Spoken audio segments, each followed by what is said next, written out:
네, 우리 하나님 말씀 보겠습니다. 하나님 말씀 시편 4편 1절부터 전체를 다 보겠습니다. 시편 4편 4장입니다. 시편 교독하시겠습니다.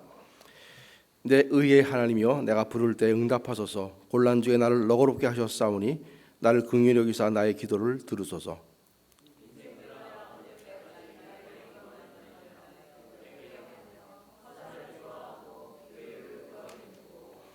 여호와께서 자기를 위하여 경건한 자를 택하신 줄 너희가 알지어다. 내가 부를 때 여호와께서 들으시리로다.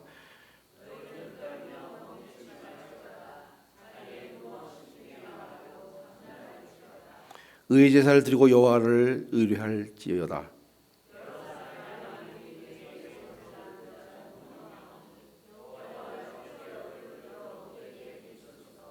주께서 내 마음에 두신 기쁨은 저의 곡식과 새 포도주의 풍성할 때보다 더하나이다.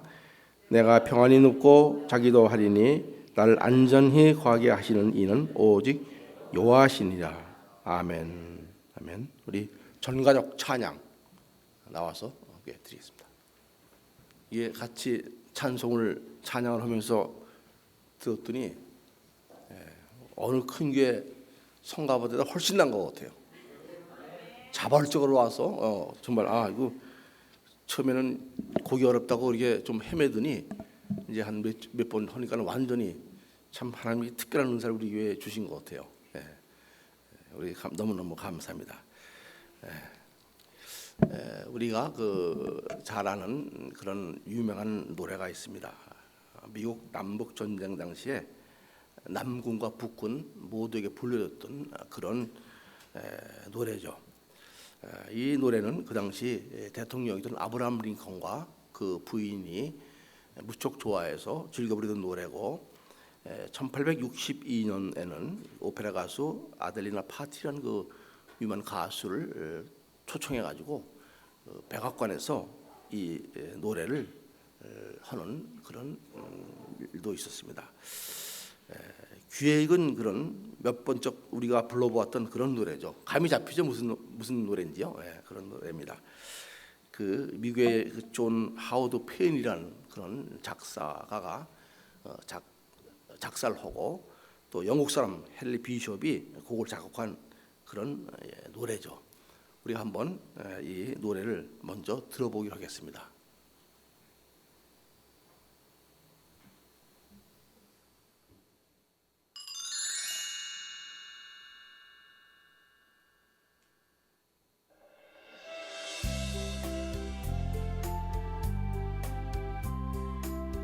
여러분 가사를 잘 보시기 바랍니다.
여러분들 잘 아는 그런 많이 불렀던 노래죠.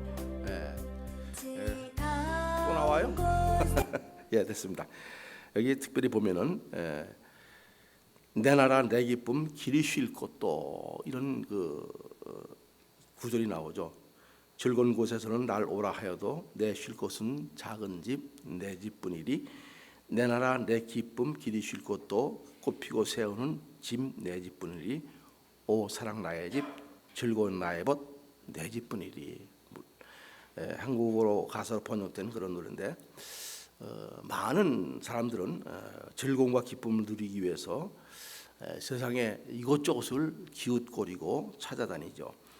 그러나 진정으로 기쁨을 누릴 수 있고 쉴 수 있는 곳이 있다면은 나의 집, 내 가정뿐임을 이 노래는 우리에게 아주 감미롭고 잔잔한 음률로 전해주고 있는 것을 우리가 알 수 있습니다.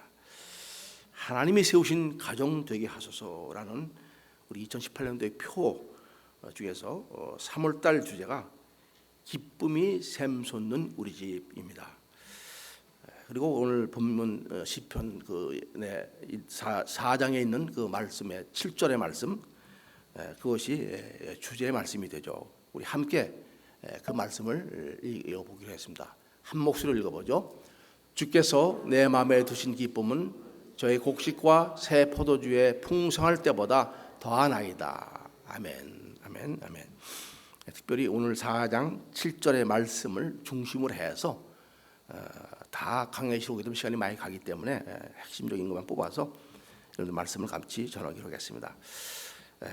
이 오늘 그 시편 4장 1절부터 8절까지 내용을 보면은 그 주께서 나의 마음에 두신 기쁨이란 그런 주제가 나오게 되는데, 우리가 세상을 살다 보면 누구나가 기쁨이 넘치는 행복한 삶을 살기를 아마 간절히 소원할 것입니다. 어느 누구도 자신의 가정과 자신이 기쁜 삶을 살지 않게 되는 것을 바라는 사람은 한 사람도 없을 것이죠. 그리고 이런 소망은 개인의 소망에 머무르지 않고 자신이 속한 가정 또한 즐거움과 기쁨이 넘치는 가정이 되기를 원할 것입니다. 이것은 당연한 이치가 되겠죠. 왜냐하면 한 개인이나 한 가정은 서로 분리해서 생각할 수 없는 혈육으로 맺어진 그런 공동체이기 때문에 그렇습니다.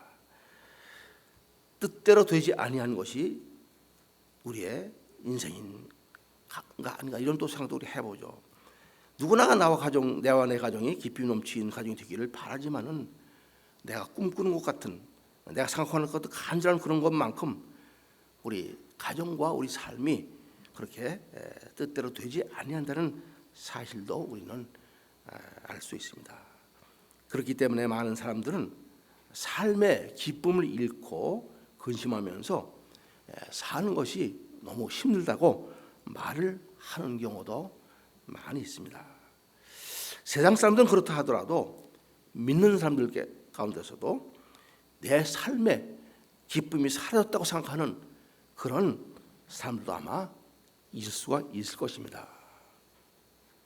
우리 모두가 기쁨이 넘치는 삶을 살기를 간절히 원하는 것처럼 하나님 역시 우리가 기쁨을 누리는 삶을 살게 되기를 간절히 원하고 계십니다. 성경 우리 잘 아는 디모데전서 데살로니가전서 5장 16절 말씀이죠. 항상 기뻐하라 이렇게 하면서 이것이 우리를 향하신 하나님의 뜻이라고 말씀을 하고 있는 것을 볼 수 있습니다. 빌립보서 4장 4절도 동일한 말씀이죠. 빌립보서 4장 4절 말씀도 주 안에서 항상 기뻐하라 내가 다시 말하노니 기뻐하라. 우리 한번 같이 읽어보죠. 주 안에서 항상 기뻐하라 내가 다시 말하노니 기뻐하라. 아멘. 항상이라는 말 언제나 늘 그런 말이죠. 어떤 상황이 있든지 어떤 형편과 사정이 있든지 늘 기뻐하라는 그런 말씀입니다. 이것이 하나님의 명령이시죠. 하나님의 뜻이고 명령이십니다. 우리는 보통 어떤 때 기뻐하게 되나요? 여러분들 보통 어떤 때 기뻐하게 되죠? 아마도 여러 가지 그 다른 그런 사람도 있겠지만 대체로 모든 이들은 내 계획과 내 생각대로 잘 되어가고 있을 때, 또 내가 원하는 일들이 이루어지거나 내 속에 잡혔을 때, 또는 사업이 잘 되고 얻은 재물이 넉넉하여 창고가 가득 차고 넘칠 때, 직장 생활이 즐거울 때, 지위가 높아지거나 명예를 얻었을 때, 또는 건강과 장수 등 대개는 내가 원하는 어떤 조건이 충족되었을 때 기뻐하게 되는 것이죠. 그런데 그 조건이 충족되지 않으면은, 또는 충족됐던 그 조건이 다시 그렇지 못한 상태로 가게 되면은 우리의 기쁨은 사라지고 대신 근심과 걱정, 불평이 우리 삶을 짓누르게 되는 것을 볼 수가 있습니다. 그렇기 때문에 항상 기뻐하게 할 수가 없는 것이죠. 그렇다면 과연 기쁨의 본질이 무엇일까? 어떤 것일까? 이것 한번 우리가 생각할 필요가 있습니다. 오늘의 본문에 있는 시편 4장의 배경을 살펴보면은 결코 기뻐하거나 즐거워할 수 없는 환경이 이었었습니다. 왜냐하면 다윗은 자식이었던 압살롬의 반역으로 인해서 자신의 생명까지도 위협을 받는 실로 극심한 좌절과 절망, 고통스러운 현실 속에 있었기 때문입니다. 어떻게 이런 상황에서 다윗은 주께서 내 마음에 주신 기쁨이 곡식과 세포도의 풍성할 때가 더하다고 이렇게 고백할 수가 있겠습니까? 우리 팔레스타인 지방 보면은 가장 큰 즐거움과 기쁨의 소리가 터져 나오는 때가 있습니다. 그것은 바로 추수할 때죠. 이 말씀을 묵상하면서 옛날에 그 시골에 한번 가보면은 그 추수 때 되면은 그 사물놀이가 돌죠. 꽹과를 치고 북을 치고 천하지 대본 이렇게 큰 그 깃발을 날리면서 아주 온 동네를 다니면서 그냥 흥에 겨워서 그 추수한 뒤에 그 기쁨을 만끽하는 그런 장면을 떠오르게 됩니다. 마찬가지로 팔레스타인 지방에서도 똑같이 가장 추수할 때가 큰 기쁨을 주는 그런 때였습니다. 이사야서 9장 3절에 보면은 또 이렇게 기록하고 있죠. 이사야서 9장 3절 한번 같이 읽어보죠. 주께서 이 나라를 창성케 하시며 그 즐거움을 더하게 하였으므로 추수하는 즐거움과 탈취물을 나누는 때의 즐거움 같이 그들 주 앞에 즐거워하오니 이렇게 말씀하고 있습니다. 추수하는 즐거움과 탈취물을 나누는 때의 즐거움 이런 말씀이 나오는데 추수 때의 기쁨과 전쟁을 통해서 승리하고 전리품을 나눌 때의 기쁨은 바로 최고의 기쁨을 표현하는 그런 말이죠. 다윗은 이 땅에서 누리는 최고의 기쁨과 대조하여서 주께서 내 마음에 두신 기쁨은 그것보다 더 크다고 오늘 4장 7절에서 고백하고 있는 것입니다. 자신들의 생명을 노리고 반역하는 무리들의 위협 속에서 그 고난과 고통의 현실 속에서 기쁨을 노래할 수 있었던 그 비결이 어디에 있었을까? 한번 생각해 보겠습니다. 오늘 1절을 보면 이렇게 말씀을 시작하고 있습니다. 내 의의 하나님이여 내가 부를 때 응답하소서 곤란 중에 나를 너그럽게 하셨사오니 나를 긍휼히 여기사 나의 기도를 들으소서 이렇게 시작하고 있습니다. 다윗은 고난 중에 절망 중인 상황에서 주저앉지 않고 무릎 꿇고 하나님께 기도했던 것을 볼 수가 있습니다. 다윗은 극심한 어려움을 당하고 있었습니다. 또 그 고난은 까닭없이 당하는 것이기에 더욱 감당하기가 힘들었던 그런 고난이었습니다. 그러나 다윗은 이런 상황에서 하나님께서 자신의 삶 속에서 자신의 곤경 중에 처했을 때 도우셨던 지난 날들을 돌아다 봅니다. 그리고 그 하나님의 도우심을 바라며 기도하고 있습니다. 다윗이 회상하는 과거의 하나님은 단 한 번도 그를 외면한 적이 없다는 것을 그는 체험을 통해서 알고 있었습니다. 그는 그의 삶의 모든 여정에서 언제나 어디서나 어떤 때나 신이신 구원의 하나님을 의지했고 그 하나님께서 기도했습니다. 그리고 하나님은 늘 그의 기도를 외면치 않으시고 듣고 응답하셨던 것입니다. 다윗은 하나님을 내 의의 하나님이라고 오늘 부릅니다. 이 말은 하나님은 의로우신 분이라는 뜻과 함께 하나님은 우리를 의롭게 하신다는 의미도 내포하고 있는 말입니다. 예수 그리스도께서는 십자가에 달려 죽으신 것은 죄인인 우리로 하여금 하나님의 의가 되게 하시기 위해서 그렇게 하셨습니다. 갈라디아서 5장 21절의 말씀이죠. 갈라디아서 5장 21절의 말씀을 한번 제가 읽어보겠습니다. 갈라디아서 5장 21절. 하나님이 죄를 알지도 못하신 자로 우리를 대신하여 죄를 삼으신 것은 우리를 하여금 저의 안에서 하나님의 의가 되게 하려 하심이라. 하나님은 예수 그리스도를 믿는 믿음으로 우리를 의롭게 하셨습니다. 그뿐 아니라 의롭게 된 우리의 기도를 들으시고 그 응답하십니다. 잠언 15장 19절에 이렇게 말씀하고 있죠. 여호와는 악인을 멀리하고 의인의 기도를 들으시니라. 다윗은 고난 중에서 기뻐할 수 없는 환경과 상황이었지만 그 고난 중에서 구원해 주실 하나님을 신뢰하며 먼저 기도함으로 주님께서 그 마음에 드신 기쁨을 고백하는 데까지 이르렀던 것을 볼 수가 있습니다. 여러분들 잊지 마시기를 바랍니다. 기도는 기쁨을 회복할 수 있는 가장 큰 열쇠가 됩니다. 주님은 요한복음 16장 24절에서 이렇게 말씀을 하시죠.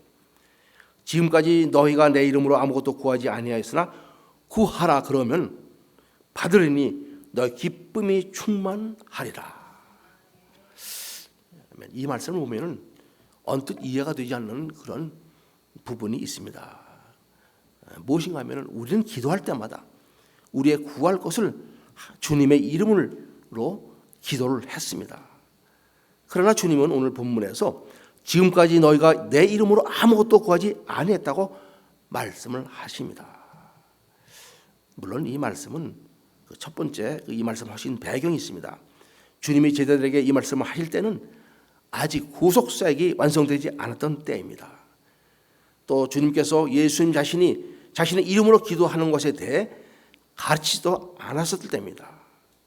그때까지 제자들은 예수님의 이름으로 기도하지 않았습니다.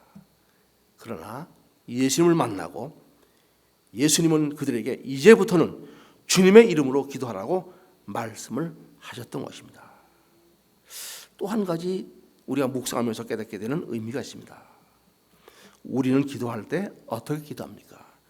우리가 구하는 것, 우리에게 필요한 것을 먼저 그것에 초점을 맞추고 우리는 기도를 하죠. 그래서 무엇을 주시옵소서 하는 것이 대부분 우리들의 기도의 내용일 것입니다. 그러나 나에게 필요한 것, 내가 원하는 것을 구하기보다는 예수님 자신을 우리는 구해야 합니다. 우리를 위해 자신의 생명까지 아낌없이 주셨던 그 주님, 그분 자체를 우리는 구해야 하는 것입니다. 성경 누가복음 10장 31절에서도 이렇게 말씀하죠. 오직 너희는 그의 나라와 그의 의와 나라를 구하라. 그리하면 이런 것을 너에게 더하시라. 이렇게 말씀을 합니다. 그렇습니다. 예수님 자신을 구하는 것, 하나님의 나라, 하나님의 얼굴을 구하는 것이 최우선의 기도의 제목과 목적이 되어야 한다는 그런 말씀입니다. 그럴 때 하나님께서는 우리에게 필요한 그 모든 것을 아시고 우리의 생각하는 것, 그 이상의 모든 것을 더하시겠다고 약속을 하신 것입니다. 하나님 한 분, 주님을 먼저 그분의 초점을 맞추고 그분을 구하면은 나머지 것들 무엇을 먹을까, 무엇을 입을까, 이런 나머지 세상에 구하는 그 모든 것들은 하나님이 아시고 더해주시겠다고 말씀을 하십니다. 덤으로 받는 것이죠. 오늘 본문 6절에서도 다윗은 고난 중에 있으면서 여호와여 주의 얼굴을 들어 우리를 비추소 하고 오직 주의 얼굴, 주님을 먼저 구하고 있음을 우리는 보게 됩니다. 6절의 말씀을 한번 다시 읽겠습니다. 여러 사람의 말이 우리에게 선을 보일 자 누구냐 하오니 여호와여 주의 얼굴을 들어 우리에게 비추소서. 여호와여 주의 얼굴을 들어 우리에게 비추소서. 우리의 가정이 근심 걱정이 사라지고 기쁨이 샘솟는 가정이 되기 위해서 가장 중요한 것은 주님의 빛이 우리 가정에 비치게 해달라고 주님을 구하는 것임을 잊지 마시기 바랍니다. 주님 없이 아무리 풍성한 곡식과 아무리 훌륭한 그런 고려대 같은 집에 살지라도 결코 참 기쁨을 우리가 누릴 수가 없게 되는 것이죠. 주님의 빛, 어둠을 물리치는 주님으로부터 오는 진리의 빛이 우리 가족들 한 사람 한 사람이 비치게 될 때 어둠의 목구름은 물러가고 우리 가정은 기쁨이 샘솟는 그런 가정으로 변화될 것입니다. 둘째, 주님께서 내 마음에 두신 기쁨은 어떤 기쁨입니까? 세상 그 누구도 빼앗을 수 없는 그런 기쁨이죠. 세상으로부터 얻게 되는 외형적인 조건이 충족될 때 누리는 기쁨은 그 조건이 변화되거나 사라지게 되면 일순간에 사라져버리고 맙니다. 때로는 엄청난 부를 축적했지만 오히려 그 부 때문에, 물질 때문에 기쁨이 사라지고 비극적인 삶을 맞이하는 그런 삶도 많이 있는 것을 우리는 잘 압니다. 세상의 기쁨은 그런 것이죠. 눈에 보이는 것을 잡았던 그런 것들은 일순간에 기쁨에 지나지 않습니다. 또 그것이 없어지거나 그 환경이 변화되면 그 기쁨은 사라지게 되고 그 자리에 근심과 절망이 자리를 잡게 되는 것이죠. 그러나 주님께서 우리 마음에 두신 기쁨은 주님 자신의 기쁨, 주님의 기쁨입니다. 요한복음 15장 11절에서 주님이 이렇게 말씀을 하시죠. 요한복음 11장 11절 말씀입니다. 함께 읽어보죠. 내가 이것을 너에게 이름은 내 기쁨이 너희 안에 있어 너의 기쁨을 충만하게 하려 함이니라. 자, 주님의 기쁨, 내가 원하는 것을 얻을 때의 그런 기쁨이 아니라 주님의 기쁨, 그 기쁨이 우리 안에 있을 때 우리는 충만한 기쁨을 누리게 됩니다. 그 기쁨이 어떤 기쁨입니까? 그 기쁨은 죄에서 해방된 그런 기쁨이죠. 사망에서 영원한 생명을 얻게 된 그런 기쁨입니다. 또 하나님의 자녀가 된 그런 기쁨입니다. 이 기쁨은 도저히 우리의 힘이나 우리의 행위로 누릴 수 없는 그런 기쁨이기에 주님이 주신 우리의 기쁨은 충만한 기쁨이 됩니다.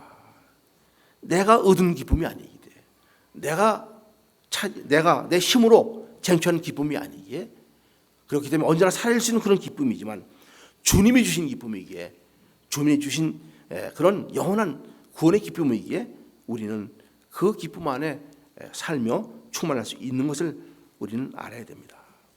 요한복음 16장 16절에 보면 이하에 보면 주님은 자신의 십자가 죽으심과 부활하심에 대해서 제자들에게 말씀을 하십니다. 예언을 하시는 것이죠. 그리고 요한복음 16장 22절에서 이렇게 말씀합니다. 지금은 너희가 근심하나 내가 다시 너희를 보리니 너의 마음이 기쁠 것이요 너의 기쁨을 빼앗을 자가 없느니라. 이렇게 말씀하고 있습니다. 우리 한번 다시 읽어볼까요? 지금은 너희가 근심하나 내가 다시 너희를 보리니 너의 기쁨이 기쁠 것이요 너의 기쁨을 빼앗을 자가 없느니라. 아멘. 그렇습니다. 성도들의 기쁨은 부활하신 그리스도와 성인을 통해서 삶 속의 체험적으로 만나는 가운데 있습니다. 주님을 만날 때 진정한 기쁨을 우리는 누리게 되는 것이죠.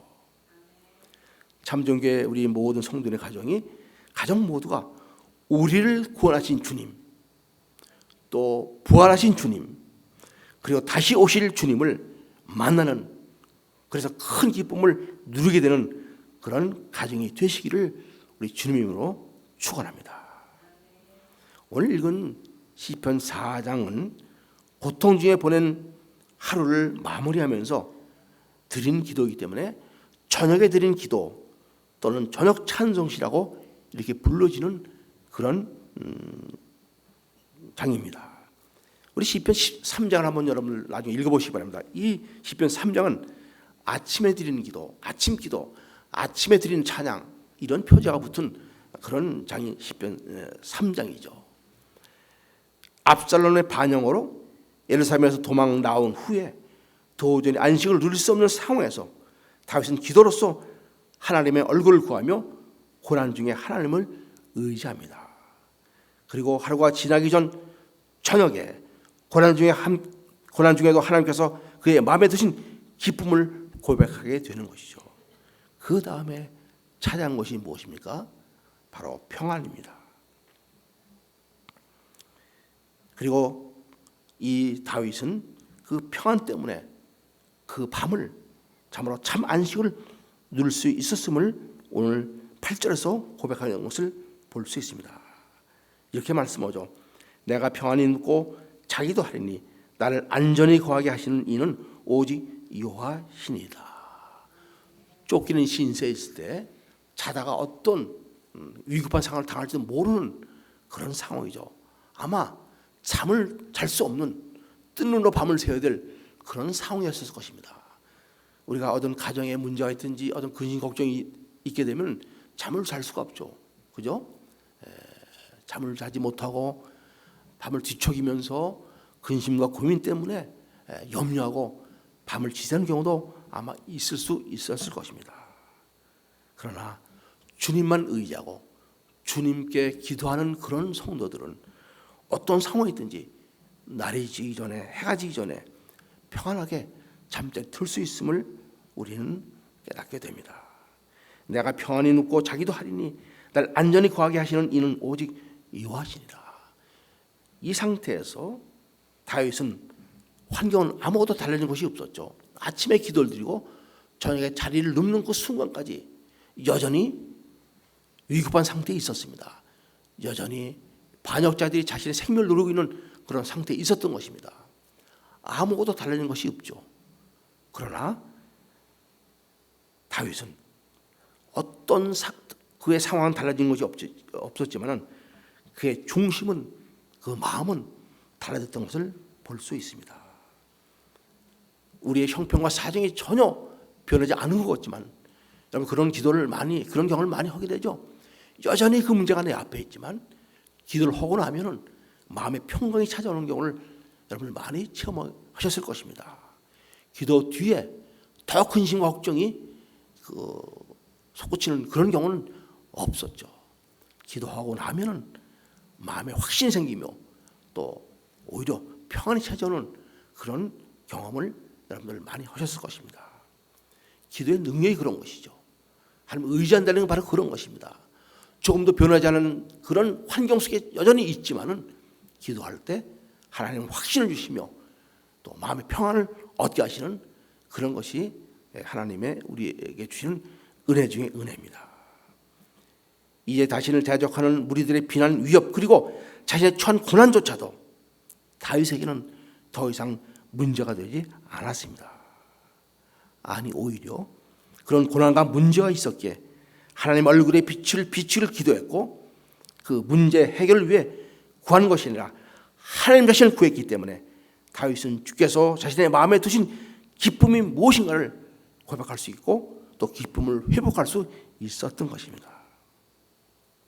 성도 여러분, 우리의 삶을 한번 돌아다 보시기를 바랍니다. 우리의 가정을 한번 돌아다 보시기를 바랍니다. 아마도 여러 가지 어렵고 힘든 일들이 적지 않았을 것입니다. 때로는 밤잠을 못 자고 번민하고 고민하고 어려움을 겪었던 그런 일들이 무수히 많았을 것입니다. 그러나 하나님께 감사하십시오. 그런 고난 중에서도 하나님이 함께 하셨기 때문에 이 시간 여기까지 나올 수 있었음을 기억하시기를 바랍니다. 그 하나님의 은혜가 있었기에 우리는 지금 이 시간 이곳에 존재하고 있는 것입니다. 그 하나님을 신뢰하고 끝까지 의지하는 저와 여러분 되시기를 바랍니다. 우리가 고난 중에 있을 때라도 예수님 자신을 구하게 될 때 우리의 근심 걱정은 변하여 주님께서 우리 마음에 두신 구원의 기쁨을 찬양하며 회복할 수 있게 될 것입니다. 그 주님이 주신 기쁨이 우리의 삶, 가정에 차가 넘치게 되시기를 기쁨의 그런 되시는 주님으로 축복합니다. 3월달을 맞이하면서 정말로 여러분들 우리 가정에 기쁨이 회복될 수 있도록 모든 근심 걱정 내려놓고 주님의 얼굴을 구하는 그런 기간이 되시기를 바랍니다. 특별히 다윗이 아침에 근심 걱정 중에 기도했을 때 해가 지기 전에 그 마음에 주님이 주신 기쁨이 회복됐다는 사실을 기억하시기 바랍니다. 진솔하게 진정한 마음으로 하나님의 얼굴을 구하며 주님의 기쁨을 구할 때 여러분들 해가 지기 전에 그 기쁨이 여러분들 가정에 임하게 될 것입니다. 매일매일 우리 삶 속에서 우리 가정에서 기쁨이 회복되는 그런 놀라운 체험을 경험하는 고백을 하는 그리고 그 하나님을 찬송할 수 있는 그런 우리 모두가 되시기를 바랍니다. 눈에 보이는 것 그것을 쫓아 기쁨을 맛보는 그런 어리석은 자들이 아니라 하나님이 우리 마음에 주신 그 구원의 기쁨을 누릴 수 있는 이미 주신 것을 누릴 수 있는 그런 복된 저와 여러분 되시기를 간절히 축복합니다. 우리 잠시 말씀을 생각하면서 우리 가정을 위해서 우리 가정의 기쁨이 회복되기를 위해서 하나님의 얼굴을 구하는 시간 잠시 갖겠습니다. 조용한 목소리로 우리가 함께 기도하겠습니다. 하나님 감사합니다. 하나님 우리 삶의 정을 돌아다 봅니다. 힘들고 어렵고 고난 중에 있었을 때가 많이 있었습니다. 하나님 그러나 그런 모든 역경을 이겨내고 하나님 주 앞에 나와서 주님을 찬양하며 예배할 수 있도록 우리의 발걸음을 인도하신 하나님의 은혜를 감사드립니다. 그리고 그 곤란 중에도 환난 중에도 우리가 기쁨 회복할 수 있는 우리 되게 하시니 감사드립니다. 주님께서 우리의 마음에 두신 그 구원의 기쁨을 만끽하며 누리는 우리 삶이 될 수 있게 도와주시고 하나님 우리가 주님 그 기쁨의 회복을 위해서 우리 가정이 주님의 얼굴을 구할 수 있는 여호와 하나님의 얼굴의 빛을 구할 수 있는 그런 그 빛이 비춰서 우리 모든 가정에 어둠이 물러가고 기쁨과 환희의 찬송이 넘칠 수 있는 그런 가정 될 수 있도록 아버지여 도와주시옵소서. 하나님 세우신 가정이 소망이 넘치고 찬이 넘치고 기쁨이 넘치는 그런 가정 될 수 있도록 아버지여 인도하셔서 가정이 그리스도 예수 안에서 그리스도의 은혜로 회복되는 놀라운 회복의 역사가 올 한 해 일어날 수 있도록 아버지여 도와주시옵소서. 하나님 우리 함께 서로 믿사오며 참으로 감사하며 주님의 이름으로 감사하며 기도드리옵나이다. 아멘. 감사합니다.